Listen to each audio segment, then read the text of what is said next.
DTCP plot కొంటే land appreciation అనేది ఒక లాభం, శ్రీగంధం చెట్ల మీద వచ్చే ఆదాయం మరో లాభం. డబుల్ బెనిఫిట్ ఆఫర్ తో సిర్లసీమ 2.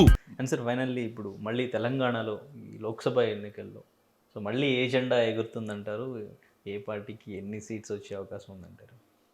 ఎన్ని సీట్లు వస్తాయని చెప్పేంత ఉంటుంది కానీ కాంగ్రెస్కి ఎక్కువ వస్తాయి. మళ్ళీ కాంగ్రెస్ అగైన్ ఎక్కువ వస్తాయి. ఎన్ని వస్తాయని తెలియదు కానీ ఎక్కువ సీట్లు వాళ్ళ కాంగ్రెస్కి వస్తాయి అనుకుంటున్నాను. చూడాలంటే ఈ ఎలక్షనీరింగ్ అండి ఇదంతా మళ్ళీ రేపు ఉంటుంది. అంటే ఈ కాంగ్రెస్ ఇప్పుడు ఈ పరిపాలన ప్రభావం ఆ ఓట్ బ్యాంకింగ్ మీద పడుతుంది సరే, పరిపాలన ప్రభావం అంటే కాంగ్రెస్కి అసలు మొన్న ఎందుకు గెలిపించారు? ఏం చూసి గెలిపించారు? టీఆర్ఎస్ ఏం తప్పు చేసిందని గెలి ఓడిచ్చారు? ఎందుకో తెలీదు. మన అందరికీ మనం ఓటేసే వాళ్ళందరికీ టీఆర్ఎస్కి వద్దు కాంగ్రెస్కి వేద్దాం అనుకున్నాం, బీఆర్ఎస్కి వద్దు వేద్దాం అనుకున్నాం, వేసాం. సిటీలో నేను ఎవరో చెప్తున్నారు ఈ ప్రపంచంలోనే ఎక్కడ జరగలేదంటే ఒక సిటీ మొత్తం మెయిన్ సిటీ మొత్తం రూలింగ్ పార్టీకి వేసి అయినా రూలింగ్ పార్టీ ఓడిపోయిందంట. బయట ఓడిపోయింది. ఇది ప్రపంచంలో ఫస్ట్ టైం అంట. మొత్తం ఒక సీటు కూడా బయట వాళ్ళకి రాలేదు కదా, వేరే పార్టీకి రాలా. మరి వీళ్ళు పవర్లోకి రాలేదు. సో ఏమవుతుందో చూడాలి. అంత ఈజీ కాదు.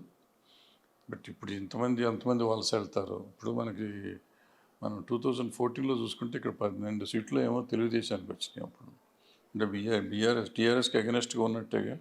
మరి నెక్స్ట్ ఎలక్షన్ చూస్తే మొత్తం టీఆర్ఎస్కి వెళ్ళిపోయింది. వీళ్ళు అందులో చేరారు. రేపేం జరుగుతుందో, వీళ్ళు ఎంతమంది అందులో చేరబోతున్నారో మనకు తెలియదు. ఇప్పుడు నాగేంద్ర గారు చేరారు, ఇంకెంతమంది చేరతారో చూడాలి.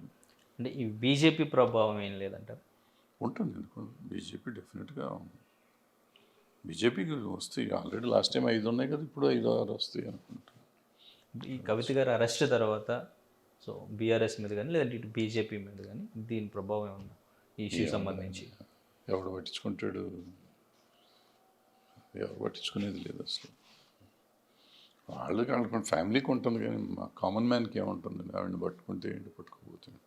అంటే ముందు నుంచి టార్గెటెడ్గానే చేశారంటారా? బీజేపీ ఎలా జరిగిందంటారా? బీజేపీ అన్ని టార్గెట్ చేస్తానున్నాయి కదా. ఇప్పుడు ఈ బాండ్లు చూస్తుంటే అన్ని టార్గెట్లు అని తెలుస్తుంది, అర్థమవుతుంది కదా. బట్ అది పీపుల్ యాక్సెప్ట్ చేసినప్పుడు మనం ఎవరు అండి కాదంటానికి?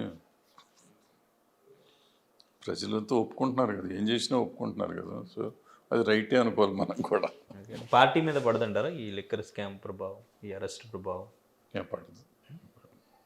ప్రజలంతా ఆల్రెడీ దానికి కావాల్సిన బ్యాడ్ వచ్చేసింది కదా. ఇప్పుడు ఇది కొత్తగా వచ్చేదాన్ని కొత్తగా చేసేది ఏమి ఉండదు దాంట్లో. ఆల్రెడీ మనకి పోయింది కాబట్టి వాళ్ళు రూలింగ్ పార్టీ కాకుండా పోయారు కదా. ఇప్పుడు ఈ లిక్కర్ స్కామ్ని గురించి ఆల్రెడీ మొదటి నుంచి మాట్లాడుతూనే ఉన్నారు. వాళ్ళు జరుగుతూనే ఉంది. ఆవిడ మీద చెప్తానే ఉన్నారు, అరెస్ట్ అవుతారు అనుకున్నారు, అవ్వలేదు. ఇప్పుడు అయ్యారు. పెద్ద పట్టించుకో. నెక్స్ట్ ఏం జరుగుతుందంటారు ఇక జరిగేది లిక్కర్ స్కామ్కి సంబంధించి? ఏముంటాయండి, ఎన్ని స్కాములు ఉన్నాయి, ఏం జరిగింది? మళ్ళీ బయటకు వచ్చి జగన్మోహన్ రెడ్డి గారి స్కామ్ ఏమైంది, చంద్రబాబు గారి స్కామ్ ఏమైంది, ఈ స్కామ్ ఏమవుతుంది? ఓ కోర్టులో నడుస్తూ ఉంటాయి అంతే. మరిన్ని వీడియోస్ కోసం ఛానల్ ని సబ్స్క్రైబ్ చేయండి. లేటెస్ట్ అప్డేట్స్ కోసం వాట్సాప్ ఛానల్ ని ఫాలో చేయండి. అండ్ లింక్ డిస్క్రిప్షన్ లో ఉంది.